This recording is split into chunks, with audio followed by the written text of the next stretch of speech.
was able to understand patterns of stress that were interfering with his ability to do that activity.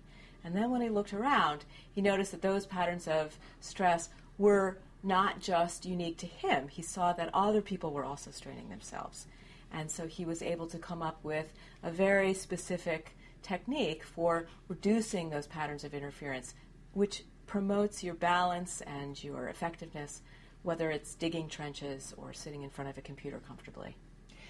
You've been teaching and doing instruction for about 20 years. Mm-hmm. Have you noticed anything change, or have you noticed any trends of late in your practice or in the clientele that's coming to you? Well, I have noticed. I think people are sitting at desks more and more, and kids are sitting in front of computers, computer games, more and more. And kids are also carrying backpacks that are far too heavy. So I'm a bit stunned to see so many teens coming into my practice with bad backs. I think those of us in our 40s and getting into our 50s are not so surprised maybe to have some aches and pains in our back.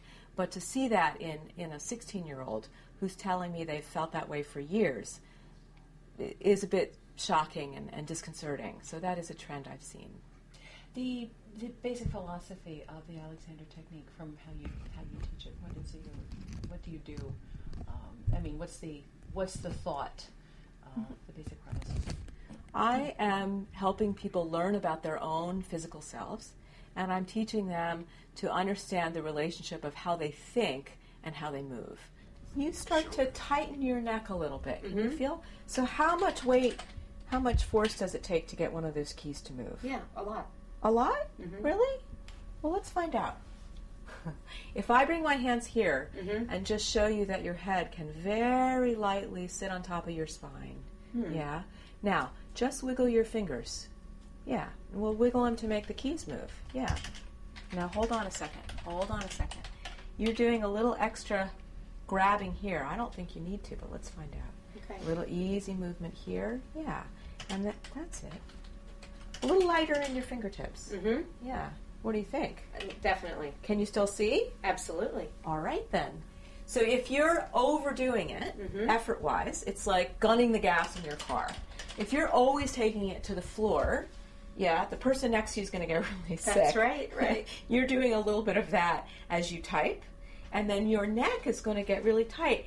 And you had a great observation that when you overdo it up in your shoulders and neck, you can get headaches. That happens to so many people. And then that tension helps kind of trap that headache.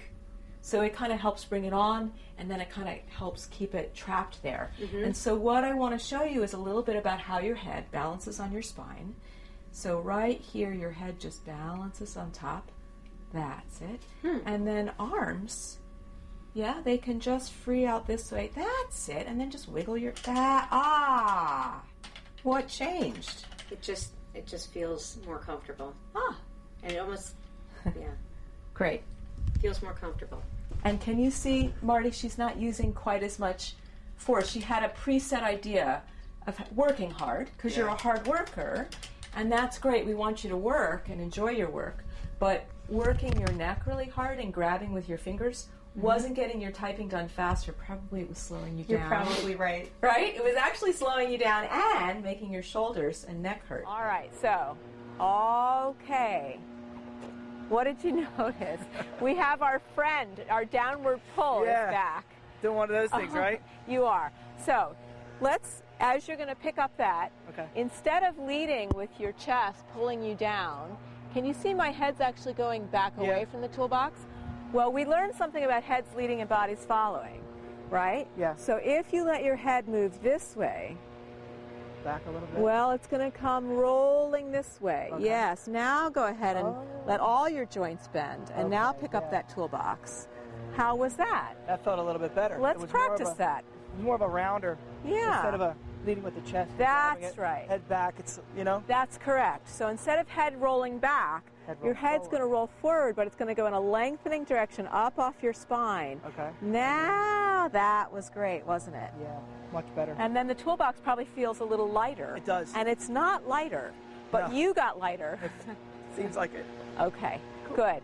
Let's look at the shovel. Is that enough? That's good. You're in a hurry. I'm You want trying a to help shovel you. or pick up the shovel?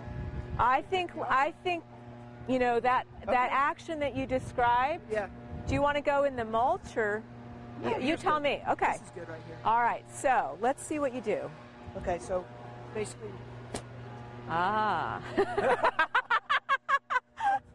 take much to get a big Okay. This is what I saw. ahead. Before you made the shovel go down in the dirt, you gave a little down into you.